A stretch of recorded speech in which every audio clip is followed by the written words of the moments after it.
ఓం శ్రీరామచంద్ర పరబ్రహ్మణే నమః. ఓం నమో వశిష్ఠ విశ్వామిత్ర వ్యాస వాల్మీకి సుఖాదిభ్యః. ఓం శుక్లాం భరధరం విష్ణుం శశివర్ణం చతుర్భుజం ప్రసన్నవదనం ధ్యాయేత్ సర్వవిఘ్నోపశాంతయే. ఓం నమో బ్రహ్మాదిభ్యో బ్రహ్మ విద్యా సంప్రదాయ కర్తృభ్యో వంశ ఋషిభ్యో మహద్భ్యో నమో గురుభ్యః. ఓం శ్రీరామో రామభద్రశ్చ రామచంద్రశ్చ శాశ్వతః రాజీవలోచన శ్రీమాన్ రాజేంద్రో రఘుపుంగవః. శ్రీ యోగవాసిష్టము నిర్వాణ ప్రకరణము ఉత్తరార్ధము. అయితే ఎవరికైతే కోరిక లేకుండా కోరికలు శాశ్వతంగా నశింపజేసుకొని ఉంటాడో అటువంటి వాడు ఎలాగంటే వాడు ఏషణాత్రయాన్ని వదిలేసినటువంటి వాడే అయిన వాడు జ్ఞానియే కదా. వాడు నిరంతరము కూడా ఆత్మయందే స్థితుడై ఉండడము చేత వాడు కోరనప్పటికీ కూడా ధ్యానము అనేటువంటిది తనకు స్వయంగానే సిద్ధిస్తుంది. అంటే ఆత్మస్వరూపానుసంధానమే ధ్యానము కాబట్టి ఎల్లప్పుడూ కూడా అతనికి స్వయంగా ధ్యానం అనేటువంటిది సంభవిస్తుంది. అంటే కోరిక ఉండడం చేత బోధ అనేటువంటిది చలించిపోతుంది. ఏ యొక్క కోరికల ద్వారానే జ్ఞానము ఆత్మస్వరూపమందు స్థితి ఏదైతే ఉంటుందో ఆ స్థితి చెలిస్తుంది. తృష్ణ అనేటువంటిది ఎవరికైతే లేకుండా ఉంటుందో అతడు తన యొక్క ఆత్మస్వరూపమందు కాకుండా ఇంకెక్కడ ఎట్లా స్థితిని పొంది ఉంటాడు?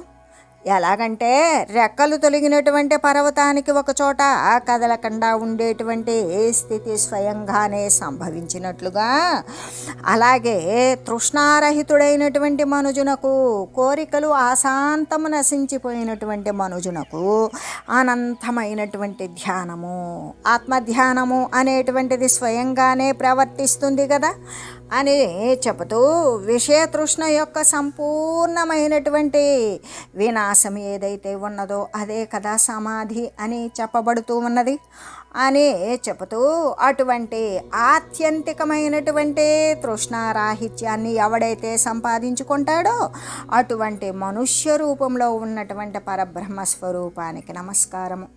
నిశ్చయంగా కూడా విషయాల పట్ల ఎప్పుడూ కూడా కోరిక లేకుండా ఉండడం అనేటువంటిది బాగా దృఢపడిపోయాడు అనుకో, ఇక అటువంటి తృష్ణారహితుడైనటువంటి మనుజుని యొక్క ధ్యానమును, ఆత్మస్థితిని ఇంద్రసహితులైనటువంటి దేవతలు కానీ అసురులు కానీ ఎవ్వరూ కూడా తొలగించడానికి, వానిని ఆ ఆత్మస్థితి నుండి ప్రక్కకు మరలించడానికి సమర్థులు కానే కారు.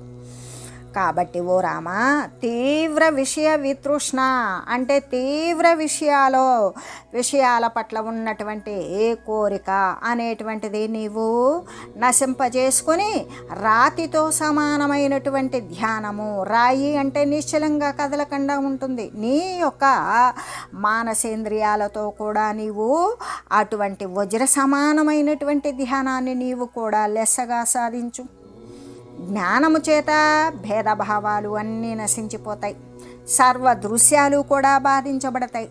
దాని ద్వారా అటువంటి విషయం యొక్క వితృష్ణత్వము అంటే ఆ విషయాలు అనేటువంటివి, ఆ తృష్ణ అనేటువంటిది పూర్తిగా నశించిపోవడం అనేది సిద్ధిస్తుంది. అటువంటి విషయ వితృష్ణ రూపమైనటువంటి ఆ తృష్ణాభావము నశించిపోగా మహాధ్యానము అనేటువంటిది సంప్రాప్తిస్తుంది కదా. ఇంకా అలాంటి మహాధ్యానము సంప్రాప్తించగా పరమాత్మ స్వరూపమే సంప్రాప్తించగా ఇంకా గడ్డితో సమానమైనటువంటి ఇతర ధ్యానాల చేత ఏమి ప్రయోజనం ఉన్నది అనే చెబుతూ, అంటే ప్రపంచం యొక్క శబ్దము కానీ అర్థము కానీ ఇవన్నీ కూడా ఏంటి అంటే అజ్ఞానికే సరిపోతాయి కానీ జ్ఞానికి సరిపోవు. ఎందుకు? జ్ఞానికి ప్రపంచమే లేదు. ప్రపంచం యొక్క అర్థాలు, వాటి యొక్క వ్యుత్పత్తి అర్థాలు, ఇవన్నీ ధాత్వార్థాలు ఇవన్నీ కూడా జ్ఞానికి అవసరమా? కాదు కదా. కాబట్టి ఓ విజ్ఞానవంతులైనటువంటి జనులారా, ఏ నిరతిశయానంద రూప బ్రహ్మమందు జ్ఞాని, అజ్ఞాని, ప్రపంచము, ప్రపంచాధీశుడు అన్నీ కూడా ఒకే రూపమే, ఏ భేదము లేకుండా కనబడుతూ ఉన్నావో అటువంటి బ్రహ్మమునందే నీవు కూడా విశ్రాంతిని పొందు. ఎలాగంటే 6 ఋక్షువుల యొక్క మననాది బోధ భూమికల యందు కానీ 6 ఋక్షువులు అంటే 6 ఋతువుల యందు కానీ మన మానసేంద్రియాలతో కూడినటువంటి ఏ యొక్క బోధన సమర్థమైనటువంటి ఆ యొక్క జ్ఞాన భూమికల యందు కానీ ఆరుడుల యొక్క ఏ జ్ఞానాన్ని ఆరుడత చెంది దృఢపడినటువంటి వారు సాక్షాత్కారము సాక్షిత్వ స్వరూపము మొదలైనటువంటివి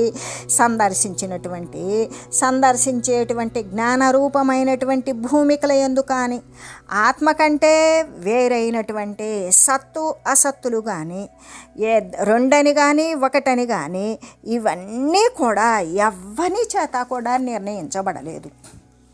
కాబట్టి అటువంటి బ్రహ్మమునందు అంటే ఎప్పుడైతే ఈ సంపూర్ణమైనటువంటి విషయ వితృష్ణ రూపమైనటువంటిది ఏదైతే ఉన్నదో ఆ వితృష్ణ ఆ తృష్ణానాశమే కదా సమాధి అని చెప్పబడుతూ ఉన్నది. అటువంటి బ్రహ్మమునందు ఉపాయ ఏకః శాస్త్రార్థో ద్వితీయోజ్ఞ సమాగమః ధ్యానం తృతీయం నిర్వాణే శ్రేష్టస్తత్రోత్తరోత్తరః. అటువంటి బ్రహ్మమునందు విశ్రాంతిని పొందడం కోసం అంటే నిర్వాణ ప్రాప్తి కోసం మోక్షపదం కోసం మొదటి ఉపాయం ఏంటి అంటే ఆధ్యాత్మ శాస్త్రము ఆ శాస్త్రముల యొక్క అర్థాలను నిరంతరం అభ్యాసం చేయాలి. అంతేకాదు రెండవది అయినటువంటి విఘ్నుల యొక్క సహవాసం చేయాలి. మూడవది ధ్యానము చేయాలి.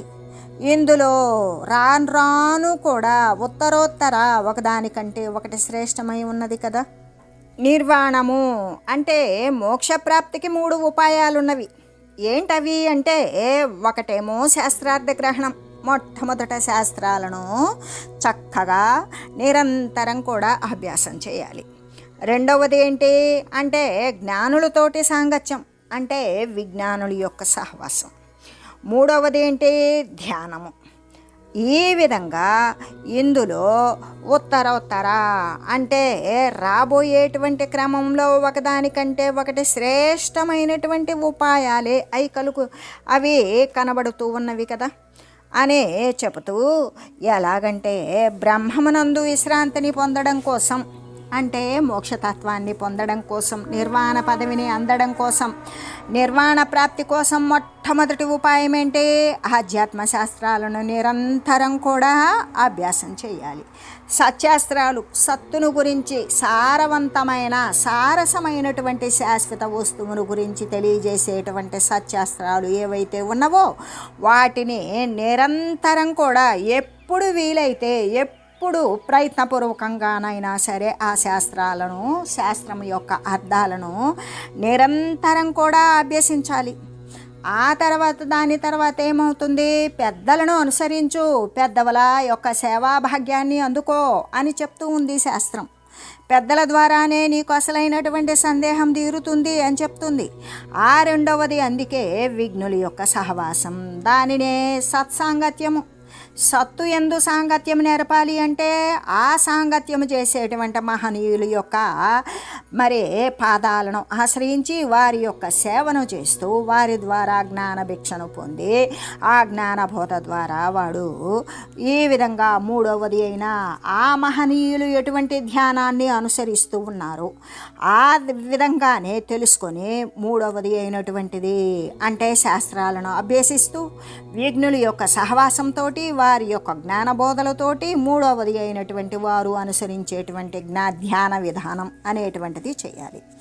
మొట్టమొదటి శాస్త్రాలు అభ్యసించడం అనేటువంటిది ప్రాపంచక సంబంధం కంటే ఉత్తమమే. అంతకంటే ఉత్తమమైనది మహనీయుల యొక్క సాంగత్యం చేయడం వారి సేవను చేయడం అనేటువంటిది ఇది ఇంకా ఉత్తమం. మరి మూడవది అయినటువంటిది ధ్యానము. శాస్త్రాధ్యయనము కంటే మహనీయుల సేవనము కంటే కూడా ధ్యానము అనేటువంటిది ఇంకా ఉత్తమోత్తమం. కాబట్టి ఇవన్నీ కూడా సత్క్రియలే. కానీ ఒకదానిని మించి ఒకటి శ్రేష్టమై కనబడుతూ ఉన్నది.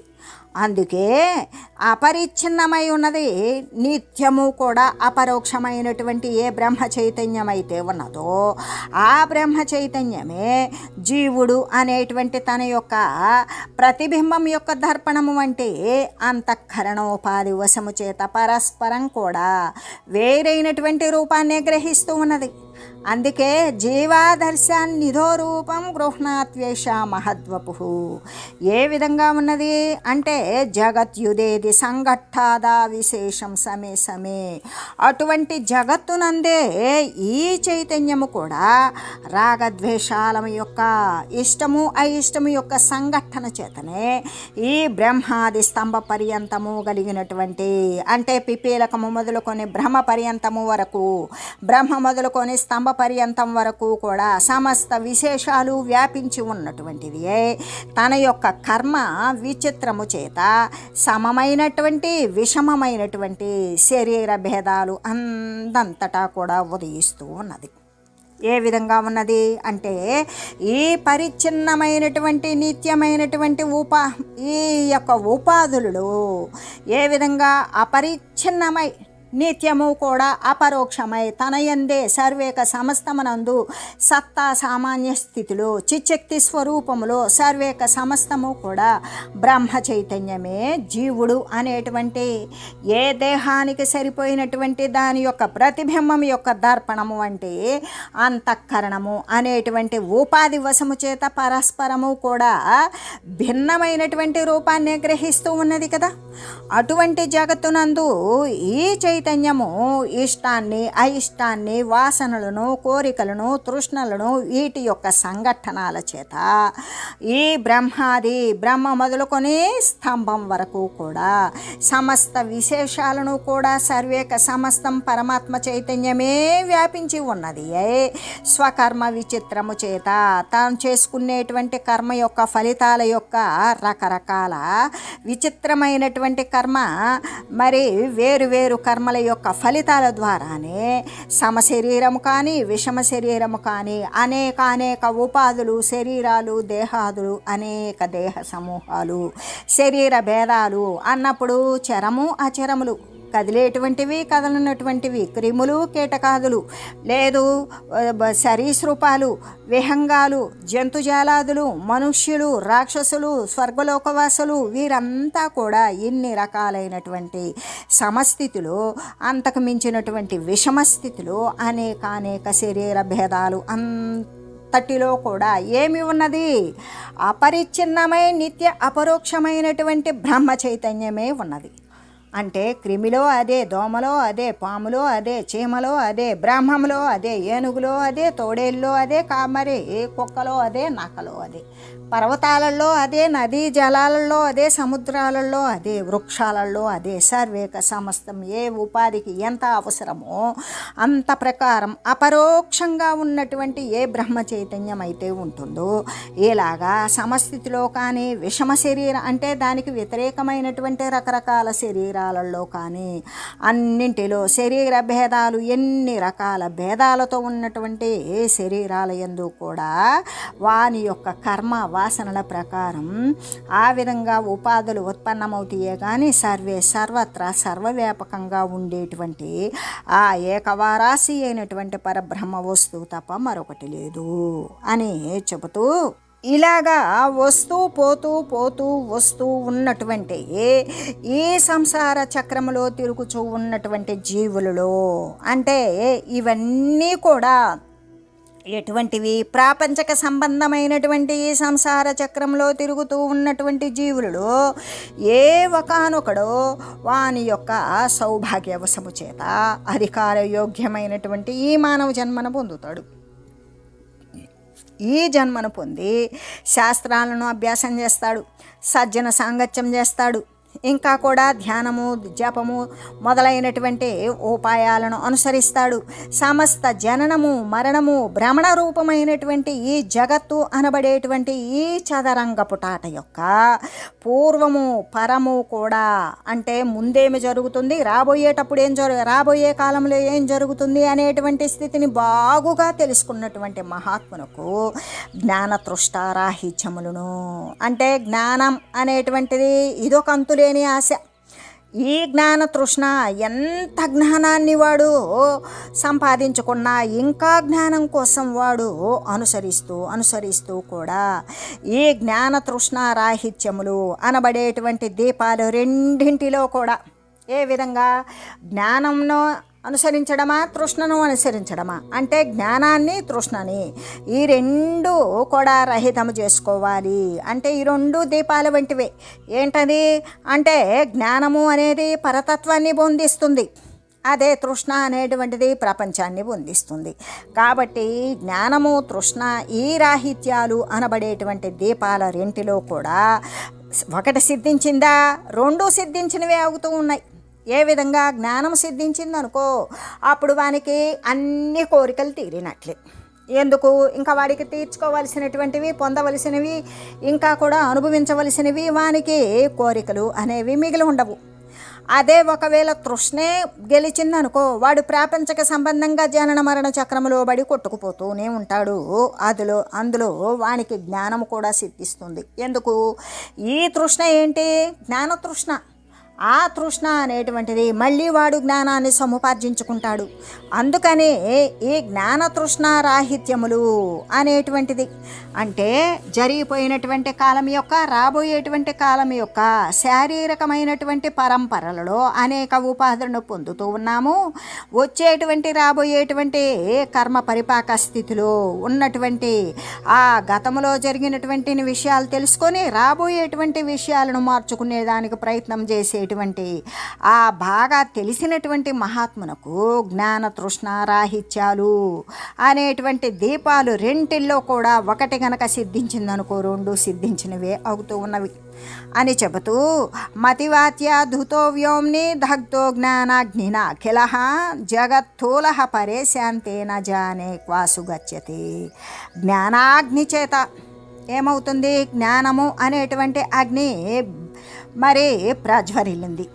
ఆ ప్రజ్వరిల్లినప్పుడు ఏమవుతుంది, భస్మీభూతమైనటువంటి సర్వ జగంబు అనేటువంటి తోలము శాంతమైనటువంటి పరమాత్మ అనేటువంటి ఆకాశమున ఉత్తరమైనటువంటి భూమికాభ్యాస రూపమైనటువంటి బుద్ధి అనేటువంటి వాయువు చేత ఎగరగొట్టబడి ఎక్కడికో కొట్టుకొని పోతూ ఉన్నది అని చెబుతూ, ఎలాగంటే జ్ఞానము అనేటువంటి అగ్ని చేత మరి భస్మీభూతమైపోతుంది. ఏంటది, సర్వ జగత్తు అనేటువంటి దూది. తూలము అన్నప్పుడు దూది, ఆ సర్వము కూడా దూది అంతా, ఏ దూది అది, సర్వ జగత్తు అనేటువంటి దూది అంతా కూడా కాలి బూడిదైపోతుంది. దేనిలో, జ్ఞానము అనబడేటువంటి అగ్ని యందు. ఇంకప్పుడు సర్వము నశించిపోయిన తర్వాత ఏం మిగిలింది, శాంతమైనటువంటి పరమాత్మ అనేటువంటి ఆకాశం మిగిలింది. ఇంకక్కడ ఆకాశము అంటే ఆకాశం, గగనము, శూన్యం, ఏమీ లేనిదా, సర్వానికి ఆధారమైనది. ఎందుకు, ఆకాశం ఉంటేనే ఆకాశము నుండి వాయువు, వాయువు నుండి అగ్ని, అగ్ని నుండి జలము, జలము నుండి పృథ్వీ, పృథ్వీ నుండి ఓషధులు జనించి వాటిని ఓషధుల ద్వారా ఈ ప్రాణికోట్లు ఉత్పన్నమై ప్రపంచం అయింది. అలాగే ఇప్పుడు పరమాత్మ అనేటువంటి ఆకాశము అంటే, ఇక్కడ ఆకాశము అంటే మళ్ళీ ఏమని చెప్తున్నాం, ఆకాశం, గగనం, శూన్యం. ఆకాశం అంటే ఏమీ లేనిది, గగనం అంటే ఏమీ లేనిది, మరి అందనిది. శూన్యము అంటే లేనిది. ఇక్కడ శూన్యమా, కాదు. చాలా వాటికి మిగిలిన 4 భూతాలకు అవకాశం ఇచ్చి ఇంత ప్రాణికోటి జగత్తు ఊనుకొని ఉండడానికి అవకాశం ఇచ్చినటువంటిది ఆకాశం. పోనీ ఆకాశాన్ని పట్టి చూడగలమా, చూడలేము. కేవలం అనుభవం మాత్రమే మిగులుతుంది మనకి. ఎందుకు, ఆ ఖాళీలోనే ఉంటున్నాం. ఖాళీ లేకపోతే మనం ఎక్కడ ఉంటాము. కాబట్టి ఈ ఆకాశం అంటే పరమాత్మ అనేటువంటిది కంటికి గోచరం అవుతుందా, కాదు. కానీ పరమాత్మ అనేది ఆకాశంతో పోల్చి చెప్పారు కదా. మరి పరమాత్మ అనబడేటువంటి ఆకాశము అంటే శూన్యమని చెప్పారు కదా. పరమాత్మ లేనిదా, అవ్యక్తమైనటువంటి పరబ్రహ్మస్వరూపం. మన యొక్క అజ్ఞానపు చక్షువులకి కనబడేటువంటిది కాదు. ఈ మానసికమైనటువంటి ఇంద్రియాలకు గోచరమయ్యేటువంటిది కాదు. ఎప్పుడైతే జ్ఞానముతో నిబిడమై, జ్ఞానముతో నిండిపోయి, సర్వేక సమస్తమైనటువంటి కోరికలు పరిపూర్ణంగా వదిలివేసినటువంటి వానికి పరబ్రహ్మస్వరూపం అనేటువంటిది అనుభవగోచరమవుతుంది. ఈ యొక్క దృశ్యమాన జగత్తులో ఈ చర్మచక్షు కనబడేటువంటిది కాదు. కాబట్టి ఈ పరమాత్మ అనబడేటువంటి ఆకాశమున, అంటే ఇక్కడ ఆకాశము అంటే మిగిలిన 4 భూతాలకి, ఈ ప్రపంచానికి, జగత్తుకు, ప్రకృతికి ఎంత ఆధారమయ్యిందో, ఈ పరమాత్మ అనేటువంటిది ఏ సర్వేక సమస్తానికి కూడా ఏక రసమైనటువంటి ఒకే ఒక వస్తువు. దానితో సమానమైనది కూడా లేనేలేదు. ఇంకా దానికి భేద వస్తువు అనేటువంటిది ఉంటుందా? ఉండదు. అసలు ద్వితీయం నాస్తి, రెండవది లేదు. అందుకు కాబట్టి అటువంటి పరబ్రహ్మ వస్తువునందు ఆ పరమాత్మ అనేటువంటిది అంటే సర్వేక సమస్తానికి కూడా ఆధారం, ఆశ్రయం, ఆసరా అయి ఉన్నది. అయినప్పుడు మరి మనకు కనబడాలి కదా. అంటే పరిచ్ఛిన్నమైనటువంటి మన యొక్క ఖండదేహంతోటి అపరిచ్ఛిన్నమైన అఖండ తేజో వారాసి అయినటువంటి ఆ పరబ్రహ్మ స్వరూపాన్ని, ప్రకాశించే రూపాన్ని, తిమిరాలతో ఉన్నటువంటి గబ్బిలాల్లా ఉన్న మనలాంటి వాళ్ళకి పరమాత్మ కనబడుతుందా? కనబడదు. అయితే చూడలేమా? చూడవచ్చు. అఖండమైనటువంటి, అందుకే మనకు ముందుగా తెలియజేశారు ఏమని అంటే, సత్యాస్త్రాలు అనుసరించండి, దాని ద్వారా సాధు మహనీయుల సేవ చేయండి, దాని ద్వారా వారు నేర్పినటువంటి బోధనలన్నీ మళ్ళీ మళ్ళీ స్మరిస్తూ ధ్యానము చేయండి. దాని ద్వారా నీవు విషయ పరంపర ఎప్పుడైతే పూర్తి స్థాయిలో వదిలివేశావో అప్పుడు సర్వేక సమస్తానికి ఆధారమైన పరవస్తు స్వరూపము నీవైనప్పుడు, ఆ పరమాత్మ యందే నీ ఉన్నటువంటి అనుభవం నీకు కలిగినప్పుడు, నీ యందు ఉన్నటువంటి పరమాత్మ శుద్ధ చైతన్యాన్ని నువ్వు దర్శించినప్పుడు సర్వేక సమస్తంలో కూడా నువ్వు అయినటువంటి పరమాత్మనే దర్శించగలుగుతావు అని చెప్పబడేటువంటిది. కాబట్టి పరమాత్మ అనేటువంటి ఆకాశమున ఏమున్నది? ఉత్తర భూమిక అభ్యాస రూపమైనటువంటి బుద్ధి అనేటువంటి వాయువు చేత ఎగరగొట్టబడింది. రాబోయేటువంటి భూమికలు ఏవైతే ఉన్నావో అవన్నీ కూడా ఏంటి అంటే అవన్నీ అజ్ఞాన భూమికలు. ఆ భూమికలు ఎగరగొడితే ఎక్కడికో పోయింది. ఇంకా మళ్ళీ అది మనల్ని చేరి మనల్ని భంగపరిచేటువంటి విషయంలో లేదు అని చెబుతూ, అంతేకాదు చిత్రాగ్నినేవ బోధేన తేన జాడ్యం న శమ్యతి నిర్మూలాపి జగద్భ్రాంతిర్యేనాసు నా విలీయతే. చిత్రములో ఉన్నటువంటి అగ్ని చేత శీతలము నివారింపబడుతుందా? నివారింపబడదు. ఎందుకు అంటే బొమ్మలో వేయబడింది భోగి మంటలు లేదా అగ్ని ప్రజ్వరిల్లినట్లుగా ఎంతో ప్రకాశవంతంగా మరి పెద్ద బొమ్మ అగ్ని మండుతున్నట్లుగా వేయబడింది. ఆ యొక్క బొమ్మలో వేయబడినటువంటి అగ్ని ద్వారా మన యొక్క చలిని నివారించుకోగలుగుతామా? లేదు కదా. అలాగే పై జ్ఞానము చేత మూలములో ఉన్నటువంటి అజ్ఞానము అనేటువంటిది ఎప్పటికీ నశించదు. ఎందుకు? పైన ఏ పుస్తకం ద్వారానో ఏ మహనీయ ద్వారానో 2 వాక్యాలు వినడం, పుస్తకంలో ఏదో ఒక మాట వినడం, ఏ టీవీలోనో చూడడం, దాంట్లో 2 ముక్కలు నేర్చుకోవడం, ఈరోజు ఇంట్లో రేపు మా ఇంట్లో అని వైరాగ్య పలుకులు పలికినంత మాత్రాన మూలంలో ఉన్నటువంటి అజ్ఞాన గ్రంథులు అనేటువంటివి విచ్ఛిన్నమవుతాయా? కావు. ఇంకా కూడా అవి ఆపాత జ్ఞానము చేత ఇంకా కూడా ఏ విధంగా అంటే ఇంకా గతంలో చేసుకున్నటువంటి వాటి యొక్క స్ఫురణ చేత ఏ విధంగా అంటే ఆ జ్ఞానము నిండిపోయి జగద్భ్రాంతి, జగత్తు పట్ల ఎంతో మమత్వం ఏర్పడుతుంది. నేనెంతో సాధించాలి, ఏదో సంపాదించాలి, ఎంతెంతో రాబట్టుకోవాలి, ఎంతో లబ్ధి పొందాలి, ఏమో చేయాలి, ఏ పేరునో ఏ కీర్తినో ఆపాదించుకోవాలి. ఇటువంటి జగత్తు యొక్క భ్రాంతి చేత శీఘ్రముగా నిర్మూలమైనట్లుగా తోచినప్పటికీ కూడా మొత్తం కూడా నశించిపోయింది అనేటువంటి విషయం 4 ముక్కలు నేర్చి నాకంతా వచ్చేసింది, సత్యం అంటే ఇంతే, సత్య వస్తువు అంటే ఇంతే, మహనీయులు అంతే చెప్పారు, మహనీయులు సేవ చేశాం, నేను ఆయన దగ్గరికి వెళ్ళాను, దర్శించుకున్నాను, పాదాలంటాను, నా కర్మంతా పోయింది, నేను ఇప్పుడు జ్ఞానవంతుళ్ళ అయ్యాను అనేటువంటి భావనతో కూడుకొని ఏ విధంగా గత జన్మల్లో పురోధు చేసుకున్నటువంటి కర్మ ఫలితాలు మొత్తంతో కూడుకున్న అజ్ఞానము చేత జగద్భ్రాంతికి లోనవుతారు. ఎప్పుడైతే జగత్తు యొక్క భ్రాంతికి లోనయ్యారో వెంటనే ఇదంతా కూడా ఏది వానికి వైరాగ్యం పుట్టినట్లు, దృశ్యాల పట్ల వాడికి విరక్తి కలిగినట్లు, వాడు సత్యమునందే ఊనుకొని ఉన్నట్లు, సత్యాన్నే వాడు అనుసరించినట్టు ఈ విధంగా తోస్తూ ఉంటుంది. వాడు వాస్తవానికి సత్యానికి చాలా దూరమై ఉంటాడు. ఎందుకు? జగద్భ్రాంతికి దగ్గరై ఉన్నాడు కదా. వాస్తవానికి అది విచారించి చూస్తే ఈ జగద్భ్రాంతి అనేటువంటిది నిర్మూలం కానిదే అగుతూ ఉంటుంది కదా అని చెప్తూ,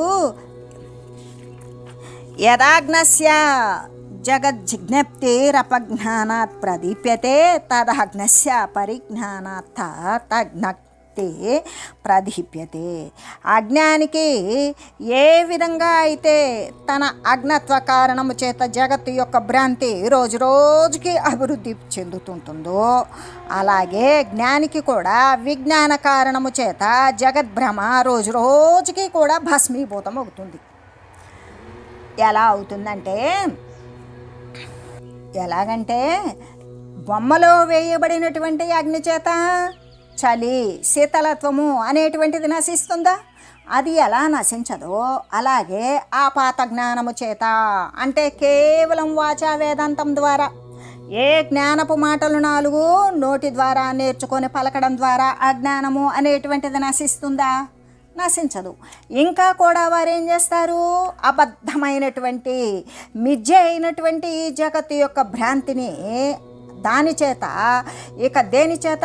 అజ్ఞానము చేత విలీనము కాకుండానే ఉంటుంది అని చెబుతూ, ఎలాగంటే అజ్ఞానికి ఏ విధంగా తన యొక్క అజ్ఞాన కారణము చేత జగద్భ్రాంతి, జగత్తు పట్ల ఉన్నటువంటి ఆశాభ్రాంతి అనేటువంటిది రోజు రోజుకి వృద్ధిని పొందుతుందో, అలాగే జ్ఞానికి తన యొక్క విజ్ఞాన కారణము చేత తను అనుసరించేటువంటి ఆత్మజ్ఞానం యొక్క అనుభవ సిద్ధి ద్వారా జగత్తును గురించినటువంటి భ్రమ రోజు రోజుకి కూడా భస్మీభూతమగు ఉంటుంది, అంటే నశించిపోతూ ఉంటుంది. తగ్నస్య జగత్ తస్యజ్ఞ తగ్నస్యాజ్ఞ జగజ్ఞప్తి శబ్దార్థరహిత రహితాస్థిత యదాస్తి తైవత్రి జగద్ధజ్ఞప్తిశ్చిత్ర ఇవోదిత శూన్యత్వేనైవ రచిత సుప్తత్వేనైవ నిర్మిత. ఆ విధంగా అజ్ఞానము అనేటువంటిది దహించబడుతూ ఉంటే జ్ఞానికి, ఆ అజ్ఞాని యొక్క జగత్ స్థితి, జగత్ సంబంధమైనటువంటి శబ్దము, ఆ శబ్దం యొక్క అర్థము సర్వము రహితమైపోయి చిత్రమందలి ముల్లోకాలు లాగానే, బొమ్మలో వేయబడినటువంటి స్వర్గ మధ్య పాతాల లోకాలు లాగానే ఈ యొక్క శూన్యత్వము చేత రచింపబడినది గాను, నిద్రించినటువంటి వాని చేత కల్పించబడినటువంటి దానిగాను తోస్తూ ఉంటుంది. ఎలాగంటే జ్ఞానికి యథాస్థితమైనటువంటి ఈ అజ్ఞాని యొక్క జగత్ శబ్ద అర్థ రహితమైనటువంటి చిత్రంలాగానే కనబడుతుంది. ఎలాగా అంటే జగత్తు అనబడేటువంటి శబ్దార్థం అర్ధరహితంగానే కనపడుతుంది. చిత్రంలో వేయబడినటువంటి, బొమ్మలో వేయబడినటువంటి ప్రపంచంలాగానే కనబడుతుంది. శూన్యము చేత రచింపబడిన దానిలాగానే కనబడుతూ ఉంటుంది. అంటే ఏమీ లేని దాని చేత కల్పించబడినట్లుగా కనపడుతుంది. ఏమీ లేని దాని చేత కల్పించబడింది ఏమీ లేకుండానే ఉంటుంది కదా. అలాగే నిద్రించినటువంటి వాని చేత కల్పించబడిన జగత్తులాగానే కనిపిస్తూ ఉంటుంది అనే చెబుతూ, అంటే జ్ఞాని యొక్క చిత్తమునందు జగత్తు యొక్క స్థితి, కోరిక మొదలైనవన్నీ కూడా చిదాకాశంతో నిండిపోయి కనబడుతూ ఉంటాయి. ఎలాగంటే జ్ఞానము ఉదయించిన మీదట ఎప్పుడైతే బోధ అనేటువంటిది వానికి ఉత్పన్నమైందో ఆ తర్వాత జ్ఞానికి అహంకారము కానీ జగత్తు యొక్క స్థితి కానీ ఉండవు కదా అని చెబుతూ ఓం మంగళం శ్రీ గురుదేవాయ మహనీయ గుణాత్మనే సర్వలోక శరణ్యాయ సాధురూపాయ మంగళం. ఓం మంగళం కోసలేంద్రాయ రామాయ రామభద్రాయ చక్రవర్తి తనూజాయ సార్వభౌమాయ జానకీ వల్లభాయ శ్రీరామచంద్రాయ మంగళం. ఓం తత్సత్.